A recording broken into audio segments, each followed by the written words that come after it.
En este video estaremos revisando los temas que se vieron en el primer parcial de la materia de control computarizado impartida por el Dr. Rosalino Rodríguez. Los compañeros que estaremos colaborando en este video son Rubén Castro, Said López y un servidor, Osvaldo Caballero. Los temas que estaremos tratando son los siguientes: la introducción al control de procesos por computadora, la representación matemática del proceso de muestreo y de retención, equivalentes discretos de sistemas continuos, análisis de estabilidad de sistemas discretos, equivalentes discretos de la ecuación de control PID analógica y también el diseño de controladores digitales. Bueno, comenzamos. En la introducción al control de procesos por computadora, lo que podemos observar es este diagrama de lo que normalmente tenemos en un sistema de control, donde tenemos un controlador, un actuador, un proceso y un transductor, que en este caso es cualquier sensor que nos permite revisar la salida que tenemos y por lo tanto retroalimentarla para que a través de la entrada con la señal del transductor poder realizar el proceso de controlar cualquier sistema. En esta imagen se puede observar de una manera más clara cada parte del sistema, donde tenemos la entrada, que se espera que sea 1 litro, y tenemos el procesamiento de la señal con un PLC, por ejemplo, y después siguen los dispositivos de potencia que nos ayudarán a activar un actuador, quien a su vez hará el proceso del llenado de una cerveza, por ejemplo, y tenemos también la parte de sensores que nos podrán decir si la cerveza ya se llenó en su totalidad, y tenemos aquí la parte también de el acondicionamiento de la señal para que sea posible al momento de retroalimentar que sea medida por el sistema y sea utilizada y poder generar el proceso adecuado para, si no se está llenando en su totalidad, se haga el ajuste necesario y poder llegar al resultado final.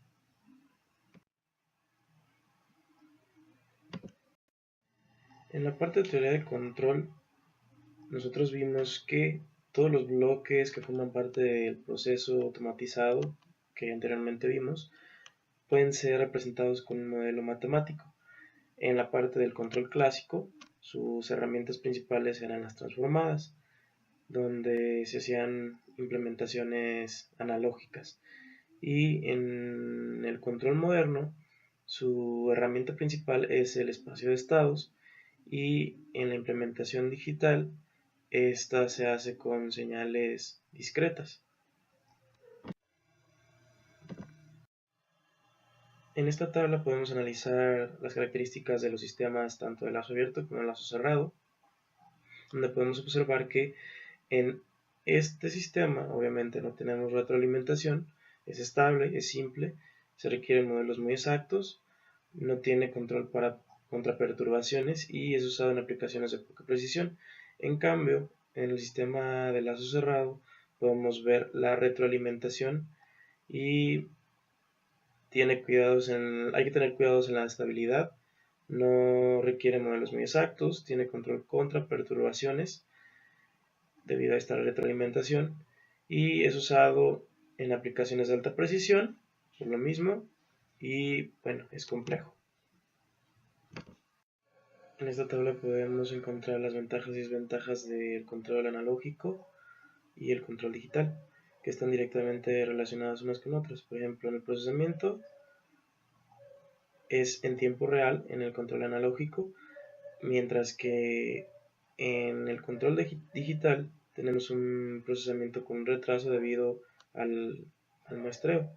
Siempre se estará con un ligero retraso. Por lo tanto, también hay una velocidad limitada en la parte del control digital y hay una exactitud que es dependiente de la palabra digital, mientras que en el control analógico tienes exactitud alta, tienes velocidades elevadas y obviamente el costo depende del circuito, así así como también se puede ver aquí, si es una función compleja, es un circuito complejo, que también va a estar directamente relacionado al costo. Es susceptible al ruido en el caso del control analógico, debido a que puede meterse ruido como por ejemplo el de 60 Hz, mientras que se convierte en una ventaja en el control digital porque no es susceptible al ruido. Puedes hacer implementaciones más complejas y también en la cuestión de el rediseño del programa tiene la ventaja del control digital porque lo haces por programación, por eso hay una flexibilidad de diseño y es multitarea y tenemos también un manejo de grandes cantidades de información debido a que como se hace por programación tú puedes tener más cantidad de información que le puedes meter al sistema a comparación del control analógico. A continuación estaremos tocando cada uno de los bloques del control digital, donde como podemos observar tenemos la entrada, tenemos un muestreador que más adelante lo veremos, y tenemos también el controlador digital, un retenedor de orden 0 en este caso, que puede ser también de orden 1, y la planta y obviamente su respectiva retroalimentación.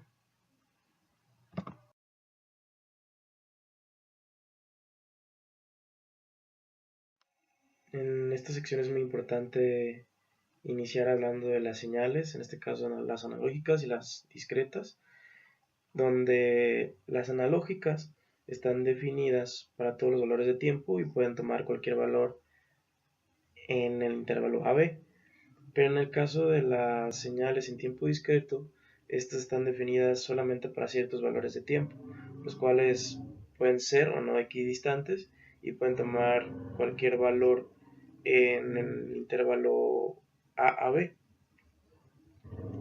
Una señal discreta en tiempo y amplitud se denomina señal digital.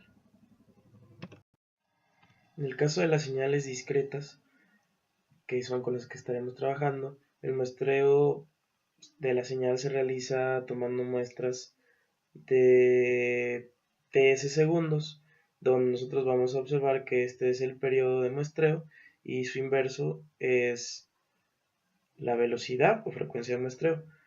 Algo importante que tenemos que tomar en cuenta es el teorema de muestreo de Nyquist, el cual estableció que para poder recuperar una señal analógica, la frecuencia de muestreo debe ser por lo menos 2 veces la frecuencia de la señal analógica.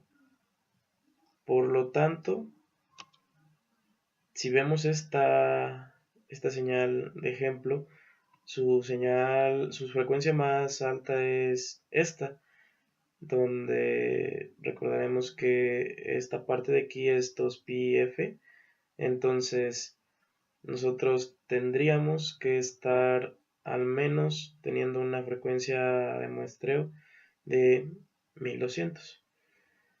Y estas son las fórmulas que vamos a estar utilizando en el caso de el análisis de las frecuencias para que nosotros podamos proponer una frecuencia de muestreo que nos sea útil para poder generar un buen procesamiento de la señal.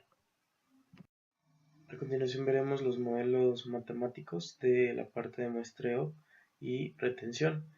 En este caso lo que estará sucediendo aquí es que el circuito estará muestrando la señal de manera periódica, como se puede observar aquí, y estará estableciendo un valor entre las dos muestras. En este caso aquí podemos ver cómo se hace un muestreo en esta parte y mientras no se hace la siguiente muestra en ese intervalo se va a mantener un valor que en este caso es el último hasta que obtengamos el siguiente valor. El modelo matemático que tenemos para el muestreo es como se puede observar, donde se tiene una señal de entrada para los valores de muestreo y está multiplicada por la función del impulso unitario. También podemos ver que la similitud que tiene el muestreo se puede comparar con un modulador de amplitud. Aquí veremos más a fondo lo que es el retenedor, el cual es un sistema que permite reconstruir la señal entre dos muestras, como ya la mencionaba, y es utilizado en la entrada y en la salida del control digital. En la práctica hay un detalle que tenemos que cuidar porque órdenes grandes implica problemas de estabilidad y la circuitería compleja, por ende, obviamente un mayor costo. Lo que podemos observar aquí es que lo más utilizado es el retenedor de orden 0, donde, como ya lo mencionábamos, en el intervalo de una muestra a otra genera la retención del valor anterior hasta que llega la otra señal, la otra muestra. Y lo que hace el retenedor de primer orden es que en ese intervalo el valor que continúa es, en el caso de una rampa, se podría mencionar como una rampa, y este va cambiando en el tiempo, como lo pueden observar aquí. Por lo tanto, en vez de que sea una recta de orden 0, se hace de orden 1, como se puede observar aquí.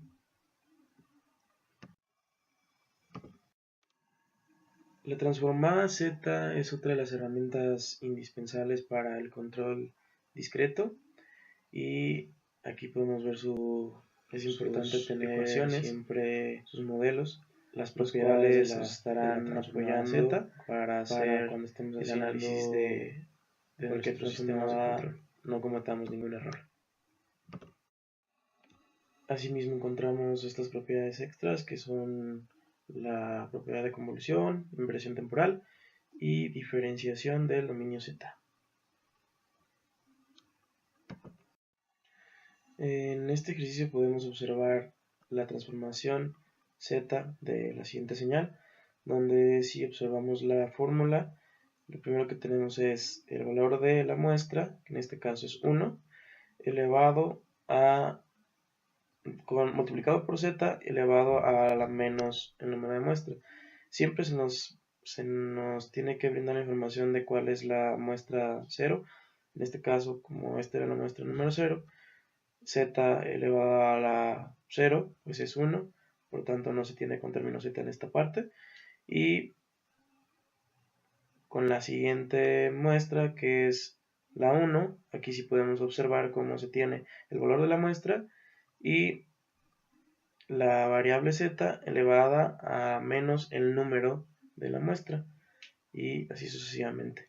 Y bueno, como podemos observar, para generar esta transformación también necesitamos este término. Esta es una pequeña gráfica y lo que podemos observar es que ya generando un poco de álgebra podemos llegar a la transformación Z de la señal. En los sistemas de control discretos es común que nos encontremos con funciones que involucran este término.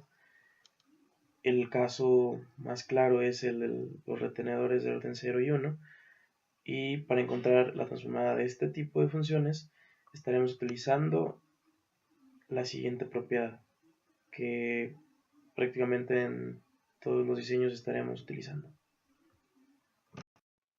Para reforzar lo comentado en la diapositiva anterior, tenemos un ejemplo de lo que es el término que mencionábamos, donde aplicamos la propiedad que vimos también y generamos nuestra transformación, como se puede observar aquí, y ya por medio de la tabla buscamos este término y la tabla de las transformadas Z nos podrá ayudar para generar la transformación, donde aquí podemos ver que este término normalmente se hará la unidad y nos quedará solo esta parte de arriba, la cual estaremos evaluando en el tiempo de muestreo, y entonces esto nos quedará un valor numérico que estará multiplicando a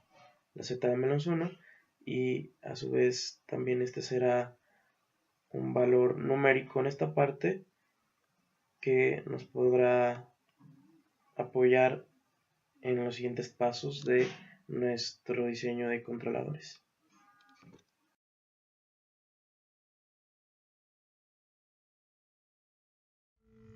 Por medio de bloques se pueden representar las operaciones que son realizadas sobre una señal discreta, y a partir de su interconexión de estos bloques se puede generar una representación de un sistema dado.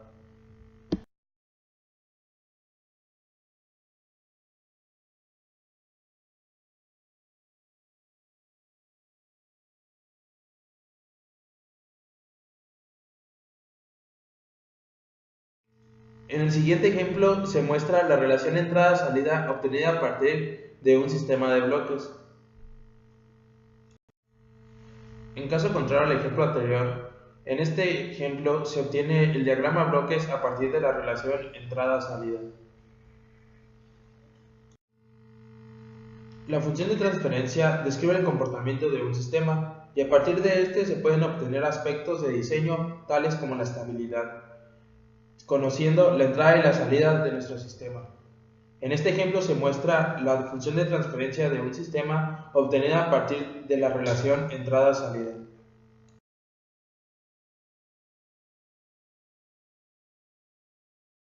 A partir de la función de transferencia podemos diseñar el controlador mediante la transformada z, como se observa en la imagen.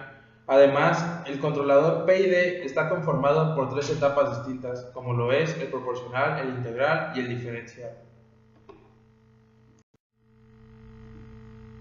A partir de la respuesta a una entrada de escalón, se puede caracterizar un sistema de control, obteniendo parámetros principalmente de tiempo, como se muestra en la imagen, los cuales servirán para el diseño del controlador.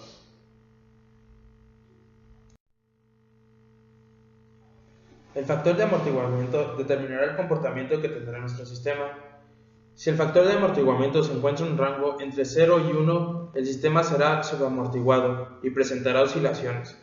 Si el factor de amortiguamiento es igual a 1, el sistema será críticamente amortiguado y no tendrá oscilaciones, mientras que el factor de amortiguamiento es mayor a 1, el sistema será sobreamortiguado, teniendo una respuesta lenta y sin oscilación.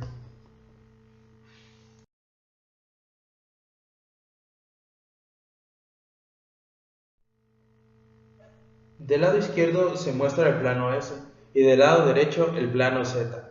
Los puntos del plano de la izquierda corresponden a los puntos dentro del círculo de la unidad. Los puntos ubicados sobre el eje imaginario del plano S corresponden al círculo unidad del plano Z. Los puntos del lado derecho del plano S corresponden a los puntos fuera del círculo de unidad del plano Z. El tiempo de asentamiento se encuentra determinado por el valor de atenuación sigma de los polos dominantes en lazo cerrado. Este corresponde en el plano Z por un círculo de radio e a la menos sigma t. El lugar geométrico de frecuencia constante se encuentra determinado por polos de parte imaginaria e igual, correspondiendo en el plano Z con líneas radiales con ángulo igual a WT. El lugar geométrico del factor de amortiguamiento relativo queda determinado por los polos sobre una línea dependiente dada, correspondiendo en el plano Z a una espiral, como puede ser apreciado en la imagen. Cuando se desea una cierta respuesta del sistema, debe de tenerse una región deseable para que el sistema trabaje por un tiempo de asentamiento, frecuencia de oscilación y amortiguamiento, donde a menor diámetro el sistema será más rápido, a mayor ángulo presentará mayor número de oscilaciones y a mayor radio tendrá un mayor sobreimpulso. Para explicar el método del lugar de las raíces lo haremos mediante este ejemplo, en el cual nos proporciona ya nuestro factor de amortiguamiento de 0.5, el tiempo de estabilización de 0.2, la fórmula de nuestro retenedor y la fórmula de nuestra planta. Como primer paso debemos de obtener nuestra función de transferencia en lazo abierto, la cual se compone de la transformada z de nuestro retenedor por la transformada z de nuestra planta.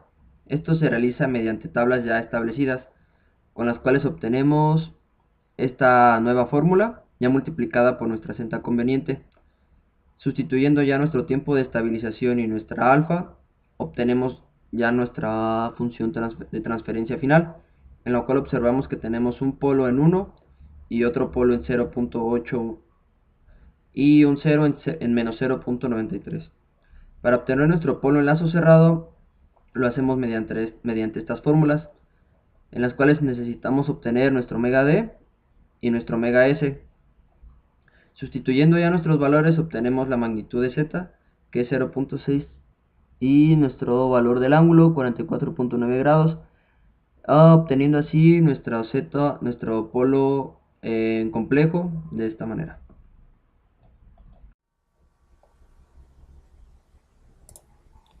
Posteriormente se realiza el gráfico del lugar de las raíces y de nuestro polo en lazo cerrado. Como podemos ver, nuestro polo en lazo cerrado y el lugar de las raíces no coinciden. Empezamos a diseñar nuestro controlador proporcional, en el cual tenemos que obtener nuestros ángulos de nuestros polos en lazo abierto respecto a nuestro polo de lazo cerrado. Después de obtenerlos, sustituimos en la ecuación de la sumatoria de ceros, la sumatoria de polos igual a más menos 180 grados o múltiplos. Como podemos ver, no coinciden, por lo tanto, ese control no nos va a servir. Ahora proponemos un controlador PI proporcional integral, para la cual ahora vamos a tener un nuevo polo y un nuevo cero. El polo es igual al anterior que teníamos en 1, pero nuestro nuevo cero no lo conocemos. Para conocerlo, lo hacemos mediante la ecuación de los ángulos previamente utilizada, en la cual solamente la ponemos como una constante. Como podemos ver aquí, nuestro nuevo ángulo es mayor a 180, por lo tanto este nuevo controlador tampoco nos puede servir. Ahora proponemos un controlador PID. De la ecuación de ese controlador sabemos que ahora tendremos un nuevo polo en 0, un nuevo polo en 1 y dos nuevos ceros. Uno de nuestros ceros lo vamos a compensar con uno de nuestros polos anteriormente obtenidos. Después obtenemos el ángulo de nuestro polo en 0 y posteriormente sustituimos nuestros ángulos en la ecuación previamente mostrada, para que de esa manera podamos obtener nuestro ángulo de nuestro cero que nos falta. Como podemos ver, nuestro ángulo obtenido es mayor que 90 y menor que 180. Y finalmente obtenemos la distancia a la que se encuentra nuestro cero, para de esa manera sustituirlo en la fórmula. Finalmente sustituimos nuestro polo de lazo cerrado en nuestra ocasión para poder obtener nuestra constante, que en este caso fue de 4.08. Y como último paso, desarrollamos nuestra ecuación para poder meter a nuestro programa de MATLAB. Con nuestra simulación podemos comprobar que nuestro polo de lazo cerrado ahora sí coincide con el lugar de las raíces, por lo tanto nuestro controlador fue correctamente diseñado. Ahora hablaremos de la realización de controles para la programación directa. En este caso tenemos nuestra función de transferencia y multiplicamos nuestra entrada por nuestro numerador y nuestra salida por nuestro denominador. Se igualan y cambiamos a tiempo discreto y despejamos nuestra salida. Finalmente hacemos el dibujo de nuestro controlador. En la programación en cascada tenemos esta forma.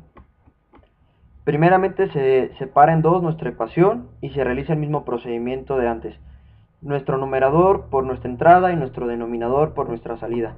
Se igualan, se cambian al tiempo discreto y se despeja nuestra salida. Esto para las dos ecuaciones.